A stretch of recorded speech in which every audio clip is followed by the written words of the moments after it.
Hello, and welcome to Move or Improve with Debbie. I'm Debbie Miller, your host for the show. And as you know from listening to previous shows, we talk about a lot of the issues that happen in the lives of people over the age of 50, whether they be the adult child or the senior who's downsizing or aging in place or wants to move to a new location. And one of the things I want to talk about today is how to prepare for an estate sale. And at some point, you may be the executor or you may be the heir, but at some point there can come a time when the contents of a home need to be sold off. So if you're not familiar with that process, here's some points to remember and questions to ask. So you want to make sure you have a pen and a pad of paper. And remember that an estate sale is different from other types of sales in that it's limited in the number of people that can be reached and can come through a property at any given time. And it's usually over a certain period of time, like a long weekend. But remember that estate sale companies are not licensed or regulated. So it's important to do your homework and protect the estate and its value by using a reputable company.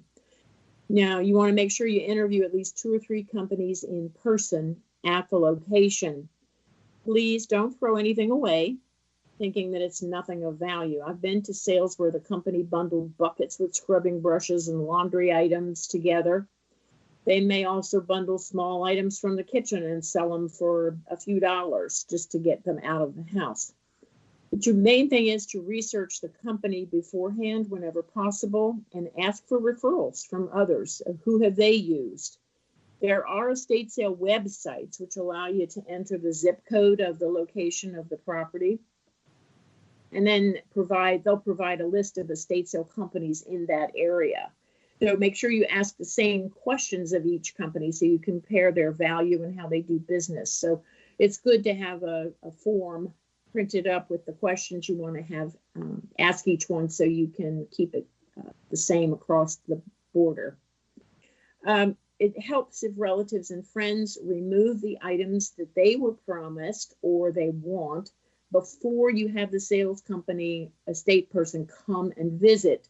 So many times I've seen where the estate sale person comes and they give a valuation and a price based on what they see at that time. And then, oh my gosh, they come back in a few weeks to actually do the sale. And a lot of the stuff is gone because family and friends said, oh no, I've got to have Aunt Mildred's this and that and the other thing. So that doesn't help them because they're basing whether or not they want to do it based on what they see when they first visit. So get rid of anything that anybody wants or put it in a separate room and mark it as not for sale, NFS. So some of the questions you want to ask are, how many estate sales has your company conducted? Obviously, that's a big one. You definitely want experience and ask them for a list of upcoming estate sales. And you should really visit one of their sales to see how they conduct the sale and how friendly they are to people who come through. If there's a line outside, that's a good thing. Is there adequate security in place? Adequate staff to help? There should be people in each room of the house or in levels of the house, or somehow keep staff available. A lot of companies will put smalls in locked glass tables, display tables, so that people can look, and then they choose what they want when the staff person opens the lid. You want to ask them what services they provide. Will they sort through everything? Will they clean it? Will they price it? Will they stage the items, group all linens together, group china together, whatever? Do they use tables and display cases, especially for small items or jewelry? That's an important thing because you don't want stuff just laying around that people could walk off with. Another thing you want to ask them is, do they handle the advertising and obtaining any required permits that may be needed? And how do they do their advertising? Who do they advertise to? Is it just to dealers? Is it to the general public? How do they do that? The biggest thing is, how much do they charge you to do the sale? Most companies require a minimum amount of merchandise in order to make it worth their while. For obvious reasons, they have to bring people in. They have to spend time. It usually takes at least a week or so to sort through everything, group it, price it, get everything ready, and then promote it. So they need to be able to make enough money off of the sale to make it worth their while. Another question to ask is, will they purchase a surety bond to protect your losses if they don't perform as agreed to in the contract? Another question, do they hire the security staff to patrol the back rooms, outbuildings, the exit door? How do they handle crowd control? Do they limit the number of people going through at any given time? Do they limit people from bringing in large bags of their own so that stealing is at a minimum? Another question is, does the company let shoppers haggle for lower prices from day one? Not at all. Third day, last day, whatever. If they don't allow haggling, do they offer discounts? A lot of times on the first day, there's no price reduction at all. But on the last day, discounts can be as high as 50% off. This type of arrangement works well for an estate sale, because you don't want to have to figure out how to dispose of items at the very end. Because, let's face it, a truck to remove the items and guys to carry the stuff to load the truck can be expensive too, and you want to make some money on this deal. So another thing is, are they set up to take credit cards? More items can be sold if the company accepts credit cards, or is it a cash and carry situation? That's something important. Another thing to ask them is, be sure they won't bring on other items to beef up your sale. They need to focus on selling the items in your house or your parents' house, not their own or other customers. Sometimes I've seen it where they may bring in some small pieces to add and fluff it up and beef it up and to get more people to come through, but that's not a good idea. Another question to consider is that some companies will purchase the merchandise you need to price and sell. So why would they want to do that? Ask them. Are they buying to sell online after the fact or at a flea market, and so they can buy it at a cheaper price and then sell it at a higher price elsewhere? And then how do you know they aren't setting prices too low on things they want? How do you know they're not tucking things away until the final day when discounts are huge? These are all questions that people don't normally know to ask. But you also want to ask them if the estate sale company allows anyone to buy items before the sale starts. Many times the company will alert dealers who can come and buy things ahead of time. So what if a buyer likes something they saw on an ad? Can they buy it ahead of time so no one else gets it? What's the policy with that? You want to find out too, because you have to sell the house and make arrangements for that. So the realtor is going to want to know also, how soon can they do your sale? Some companies are really booked way in advance, and that may or may not work if the house is sold and needs to be cleaned out and prepared before they can conduct the listing of the house. And you want to make sure you interview several companies, because personalities differ and someone may offer something that meets your needs that another company doesn't offer. Another thing to ask is, how much time will the company need ahead of the sale to sort and price and advertise? If it's a large estate, then it may take a week or two or more. If it's a small estate, they may be able to get everything done in a week. They'll be able to give you an idea of that when they come to see how much you have that you need to have sold. The obvious thing, but it needs to be said, you want to find out what any company, regardless of who it is, expects you to do. Do you have to move the items that you want to keep out of the house completely, or can they be stored in a room that's off limit to buyers? Do you have to clean everything, or will they do it? Do you have to bring items down from the attic or clean the house before the sale starts, or do they do that? Do they expect you to be available during the sale? Not physically, of course. You don't want to be there in person.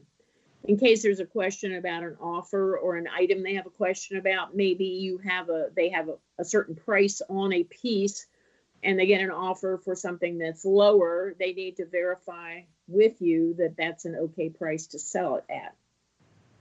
You also want to find out how they advertise. Do they use websites, social media? Do they have a master email list of previous buyers who are interested in future sales? How do they get the word out?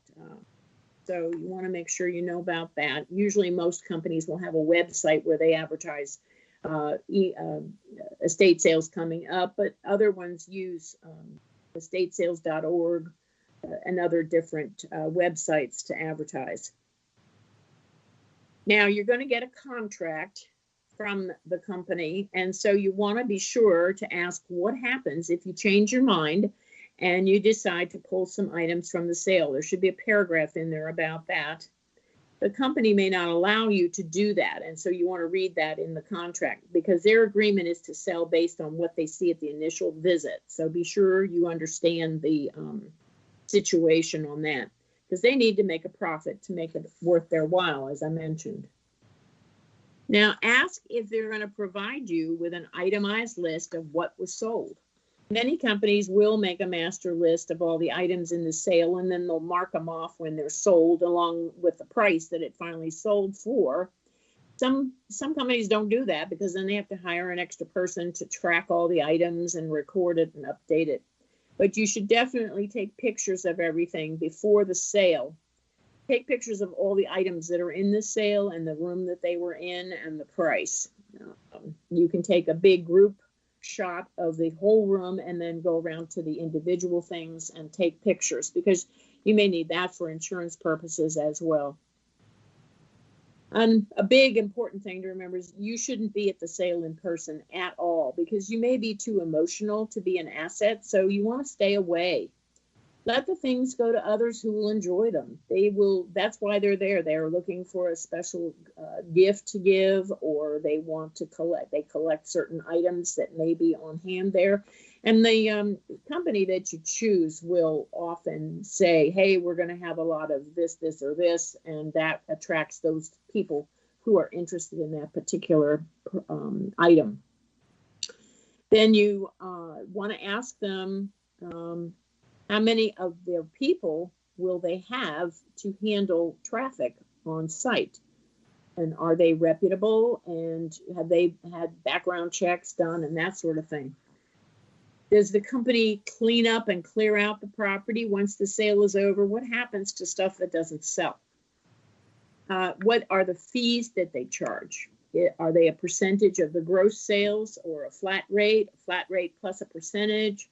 A minimum, a percentage of sales, whichever is greater? Regardless of what they charge, does their method of choice cover everything, and are you required to pay a deposit on the sale?